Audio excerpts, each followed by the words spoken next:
दोस्तों, गुजरात के अहमदाबाद में गुजरात संपर्क क्रांति ट्रेन अपने प्लेटफॉर्म पर खड़ी होती है और तभी उस ट्रेन के फास्ट कंपार्टमेंट में एक लड़की दौड़कर आती है और अपनी सीट पर बैठ जाती है।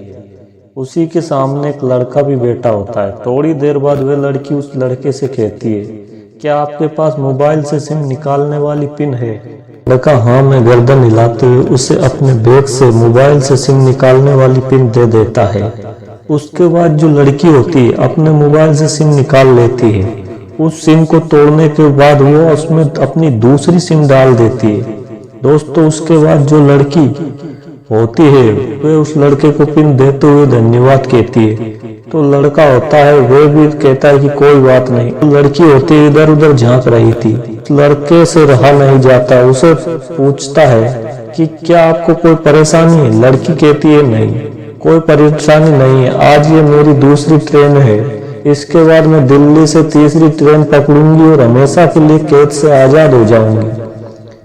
उसके बाद मुझे कोई भी नहीं ढूंढ पाएगा। दोस्तों, जो लड़का होता है वह हैरान हो जाता है क्योंकि उस लड़की को देखकर ऐसा नहीं लगता था कि शायद ये किसी कैद से भागी हो। तब वो उससे पूछता है कि समझ नहीं पाया, आप किस कैद की बात कर रही हो? लड़की कहती है, वही कैद जिस कैद में हर लड़की होती है। बाप के कहे अनुसार शादी करो, भाई के कहे अनुसार कपड़े पहनो, अपनी मर्जी से कुछ नहीं कर सकती। जो लड़की होती है उससे कहती है कि मैं घर से भाग कर आई हूँ। लड़का कहता है, आपके साथ कोई और दिखाई नहीं दे रहा है, क्या आप अकेली भागी है? लड़की मुस्कुराते हुए उस लड़के को कहती है, दिल्ली रेलवे स्टेशन पर मेरा बॉयफ्रेंड मेरा इंतजार कर रहा है।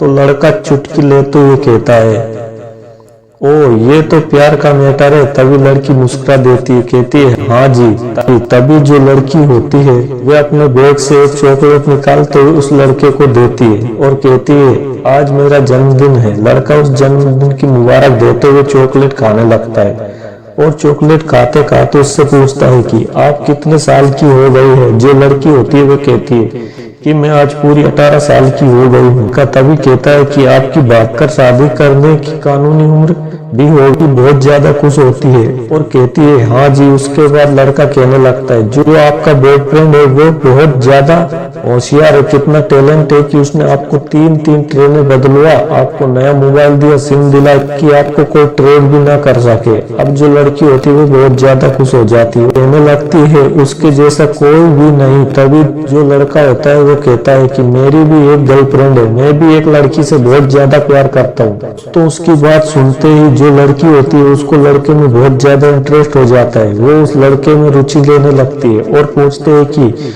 मुझे आपकी लव स्टोरी के बारे में जानना है। तभी लड़का कहता है कि उससे पहले आप ये बताएं कि आपकी फैमिली में कौन कौन है। लड़की कहती है कि किसी अनजान व्यक्ति को मैं ये क्यों बताऊं कि मेरी फैमिली में कौन कौन है। मेरी फैमिली में मेरे माँ बाप हो सकते, मेरी 2-3 बड़ी बहनें हो सकती है, या फिर मेरे 2-3 भाई हो सकते हैं जो सिर्फ मुझ पर गुस्सा करते हो और मुझ पर रोक टोक करते हो। कम से कम अपना नाम बता सकती हो। वो कहती है कि मेरा नाम दीपिका है। लड़का भी उसे कहता है कि मेरा नाम प्रमोद है। दोस्तों, एक दूसरे के साथ बहुत ज्यादा फ्रैंक हो जाते हैं। एक बार लड़की कहती है कि मुझे अपनी लव स्टोरी के बारे में जानना है कि आपकी लव स्टोरी क्या है। दोस्तों, अब जो प्रमोद होता है वो उस लड़की से कहता है कि मेरी गर्लफ्रेंड का नाम खुशबू है, हम दोनों एक दूसरे से बहुत ज्यादा प्यार करते थे। एक दिन जो मेरी गर्लफ्रेंड होती है वो मुझे अपने माँ बाप से मिलाने के लिए अपने घर लेकर गई, सिर्फ इसलिए कि हम दोनों शादी कर सके। पहली नजर में देखने के बाद ही उस लड़की के पापा ने मुझे सख्ती से रिजेक्ट कर दिया। दोस्तों, जो दीपिका होती है वो अफसोस जताते हुए प्रमोद से कहने लगी, बहुत ही ज्यादा सैड हुआ, आखिरकार उसने आपको रिजेक्ट क्यों किया? वो कहता है रिजेक्ट करने का कोई भी कारण हो सकता है, मेरी जॉब हो सकती है, मेरा खानदान हो सकता है, या फिर मेरी शक्ल सूरत भी हो सकती है। उसके बाद लड़की कहती है कि फिर आप शादी कैसे करोगे? आपको भी भागकर ही शादी करनी पड़ेगी। वह कहने लगता है कि जो खुशबू है मेरी गर्लफ्रेंड है, उसने मुझे कहा कि हम भागकर शादी कर लेते हैं। घर से भागने के लिए आपके साथ तैयार हूँ क्योंकि मैं आपके बगैर जी नहीं सकती। अगर आप मुझे नहीं मिले तो मैं मर जाऊंगी। जो दीपिका होती है ये बात सुनते प्रमोद में उसकी और ज्यादा रुचि बढ़ जाती है और कहने लगती है, उसके बाद क्या हुआ? क्या आपने अपनी गर्लफ्रेंड को छोड़ दिया? वो कहने लगता है कि जो खुशबू है वे मेरे साथ भागने के लिए तैयार थी। मैंने उसे समझाया कि किसके दिल को दुखाकर मैं आपको नहीं भगा सकता। शायद तुम्हारे भागने के बाद तुम्हारी माँ कुछ खाना पीना ना खाए, तुम्हारे जो पापा है वह सूखकर कांटा हो जाए, जो तुम्हारे माँ बाप है आखिरकार वे भी मेरे माँ बाप के जैसे ही है। मैं जिससे प्यार करता हूँ तो फिर मैं उसके माँ बाप को दुख कैसे दे सकता हूँ। जो भी प्रेमी जोड़ा भागकर शादी करता है उसमें लड़के की इज्जत पर तो कोई खास फर्क नहीं पड़ता, पर जो लड़की की इज्जत होती है उसका कुल नष्ट हो जाता है। लड़की पर लोग तरह तरह के कमेंट लगाने लगते हैं। समाज में लोग उसे चालू की उपाधि दे देते हैं। 60 वर्ष की उम्र हो जाने के बाद भी उसके माथे से ये कलंक मिटता नहीं। लेकिन जो लड़का होता है जो लड़की को भगा के ले जाता है, उसके दोस्तों में वो हीरो बन जाता है, हीरो माना जाता है। आखिरकार मैंने उसे समझाया कि मैं तुम्हें भगाकर नहीं ले जा सकता। आगे प्रमोद कहता है कि उसी दौरान जो लड़की होती है उसके माँ बाप ने उसकी शादी एक सरकारी नौकरी वाले लड़के के साथ फिक्स कर दी थी। तभी जो दीपिका होती है वो कहने लगती है तो आपका प्यार तो अधूरा रह गया। लड़का कहने लगता है जो मेरी गर्लफ्रेंड थी वे अपने होने वाले पति के साथ बातें भी करने लगी। धीरे धीरे उसे उससे प्यार हो गया। आज वे अपने जीवन में बहुत ज्यादा खुश है। जो लड़की मुझसे कहती थी कि मैं तुम्हारे बगैर जिंदा नहीं रह सकती, अगर तुम मुझे नहीं मिले तो मैं मर जाऊंगी, वो लड़की आज अपने जीवन में बहुत ज्यादा खुश है। शायद उसकी यादों में मेरी याद धुंधली पड़ गई होगी। अगर ऐसा नहीं होता तो वे शायद आज भी मेरे पास कॉल करती और मेरा हालचाल पूछती। दोस्तों ये बात सुनने के बाद जो दीपिका होती है उसके दिमाग में उसके फेस पर थोड़ी टेंशन आ जाती है। वे पानी की एक घूंट भरती है और उसके बाद उसे कहती है और अफसोस जताते हुए कहती है कि आपकी लव स्टोरी तो अधूरी रह गई। जो लड़का होता है प्रमोद वे उससे कहने लगता है आप अपने प्यार के प्रति बहुत ज्यादा समर्पित हो।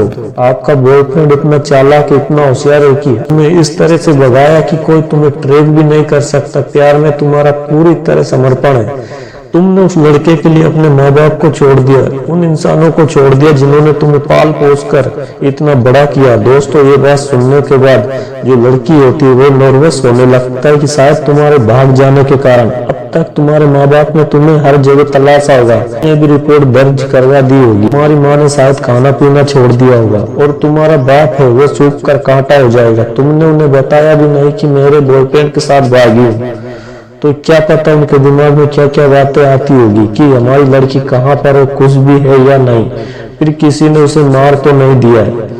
दोस्तों लड़की टेंशन में पड़ने लगती है, वे अतीत में जाने लगती है। तभी वो कहता है कि जो आपका बॉयफ्रेंड है उसको कोई फर्क नहीं पड़ेगा, वो बहुत ज्यादा चालाक है, तेज है। अच्छा प्यार करते हैं उन्हें चालाकी करने का मौका मिलता ही नहीं, वो लोग इतने ज्यादा होशियार नहीं होते। तो भाग जाने के बाद आपका बॉयफ्रेंड आपके साथ खुश रहेगा, वो ढंग से खाना पीना खाएगा, तुम दोनों बहुत ज्यादा खुश होंगे। लेकिन जो तुम्हारी फैमिली है, तुम्हारे माँ बाप पिता, उनके जीवन पर जो कष्ट आएगा जब उन्हें पता चलेगा कि तुम्हारी लड़की भाग गई है, तो शायद समाज में वो सर उठाने के लायक भी नहीं बचेंगे। और जब भी कभी समाज में ऐसी बातें चलेंगी कि उसकी लड़की भाग गई, तो अपना सर शर्म से झुका लेंगे क्योंकि उनकी लड़की भी तो भाग गई। और जो आज मैंने ये बात कही है इसे आजमा लेना कि बॉयफ्रेंड पर कोई भी फर्क नहीं पड़ेगा कि तुम्हारे माँ बाप दुखी है या सुखी। नहीं तो तुमसे ये बात नहीं बोलता कि जब तुम घर से भागो तो किसी के बारे में नहीं सोचना, जो तुम्हारा प्यार है उसमें मिलावट आ गई, वो लाल हो गया। तुमने सिर्फ खुद के लिए सोचा, अपने लिए सोचा। हो सकता है कि माँ बाप का फैसला सही नहीं हो, फैसला हमेशा वही सही होता है जिसमें दोनों तरफ से समर्पण हो, दोनों तरफ से प्रेम बना रहे। ऐसा नहीं कि हम एक की जिंदगी को बना लें। आखिरकार जब तुम उस लड़के के साथ चली जाओगी तो कुछ दिन तो आप सही रहोगी, उसके बाद तुम घर वालों को भी मिस करोगी, क्योंकि इस जीवन में रिश्तों की बहुत बड़ी अहमियत होती है। धीरे धीरे तुम्हारा प्यार कम होता जाएगा और उसके बाद एक दिन तुम्हारी लड़ाई भी होगी। उसके बाद तुम्हें गले से लगाने वाला कोई नहीं होगा, तुम्हारे दिल की बात सुनने के लिए कोई नहीं होगा। दोस्तों लड़की बहुत ज्यादा नर्वस हो जाती है। करीब रात के 11 बज जाते हैं। जो लड़का होता है वो कहता है कि गुड नाइट, अगर मैं ज्यादा बोल गया हूँ तो मुझे माफ कर देना। लड़की भी कहती है ठीक है, मैं सोना चाहती हूँ। अपना कम्बल डालकर उसी सीट पर लेट जाता है, लड़की भी लेट जाती है। लेकिन दोस्तों जब भी उस लड़के की आंखें खुलती प्रमोद की, आंखें खुलती लड़की की तरफ देखता तो लड़की सोई नहीं थी, वो पूरी रात जागी रही। करीब 17 घंटे का सफर तय करने के बाद ट्रेन दिल्ली रेलवे जंक्शन पर पहुंच जाती है। उसके बाद लड़की जो उसकी नेक्स्ट ट्रेन की टिकट होती है उसको फाड़ देती है। उसका जो प्रेमी होता है उसको कॉल करता है कि तुम रेलवे स्टेशन पर कहाँ खड़ी हो। उसके कॉल को पिकअप नहीं करती। मौत से कहने लगती है कि क्या एक बार तुम्हारा फोन मिल सकता है। वो उसका फोन लेकर अपने पापा के पास कॉल करती है और पापा से कहती है, पापा तुम चिंता मत करो, मैं घर आ रही हूँ। लड़की का पापा होता है वो बहुत ज्यादा इमोशनल हो जाता है। दोनों तरफ से भावनाओं का सागर उमड़ पड़ता है। लड़की रोने लगती है और उसका बाप जो होता है वो फोन पर ही अपनी बेटी को संभालने की कोशिश करता है। तभी जो प्रमोद होता है वो उसे कहता है कि तुम चिंता मत करो, कोई बात नहीं, शांत हो जाओ। कम से कम तुम्हें ये बात तो समझ आए कि आखिरकार भागकर शादी करना वो भी अपनों के खिलाफ ज्यादा कष्टकारक होता है। तो लड़की मुझे बहुत ज्यादा प्यार करती थी, जो मेरी गर्लफ्रेंड खुशबू थी, जो मेरे बगैर जीना नहीं चाहती थी। वे मेरे साथ भागने के लिए तैयार थी। मैंने उसे मना कर दिया कि भागकर शादी नहीं करेंगे, क्योंकि तुम्हारे माँ बाप जी पाएंगे, उन जीवन पर तो कलंक लग जाएगा। उसके बाद उसके माँ बाप ने उसकी शादी अलग जगह कर दी। अपने उसी पति के साथ बहुत ज्यादा खुश है, उसको मेरी याद तक नहीं आई। वो उसी से प्यार करने लगी। तुम्हें भी ऐसा ही हो जाएगा, लेकिन अपने प्यार के लिए, अपने स्वार्थ के लिए अपने को कष्ट देना सही नहीं होता है। दोस्तों जो लड़का होता है वो उस कहता है कोई बात नहीं, तुम अभी 2 घंटे तक मेरे साथ आओ, यहाँ पर मुझे ऑफिस में काम है, उसके मैं वापस अहमदाबाद चलूंगा। लड़की उसी के साथ ऑफिस में चली जाती है। ऑफिस में जाने के बाद जो लड़का होता है वो वापस उसी रेलवे स्टेशन लेकर आता है। वो दोनों आपस में सफर पर घर निकल पड़ते हैं। प्रमोद होता है वो उस लड़की को बाकायदा उसके घर तक छोड़ता है। घर पर छोड़ने के बाद वो घर जाने लगता है। उसके माँ बाप कहते हैं कि बेटा कम से कम आज रात के लिए तो रुक जाओ, रात के 8 बज चुके हैं, इतनी रात को कहाँ जाओगे। उनके कहने पर जो लड़का होता है वो उनके घर पर रुक जाता है। उसका पिता उसे धन्यवाद कहता है कि ऐसा बेटा भगवान सभी को दे, जिसने आज तक एक माँ बाप की इज्जत बचाई। आखिरकार तुम्हारी हमसे क्या जान पहचान ने इतनी बड़ी हेल्प की है, हम तुम्हारा एहसान जिंदगी भर नहीं भूल सकते। दोस्तों उनकी बहुत ज्यादा बातें होती है। बात होने के बाद वो खाना खाकर सो जाते हैं। अगली सुबह फैमिली को बाय बाय बोलकर अपने घर के लिए निकल पड़ता है। दोस्तों आपको ये कहानी कैसी लगी कमेंट करके जरूर बताना। साथ ही साथ वीडियो को लाइक और चैनल को सब्सक्राइब जरूर कर लेना।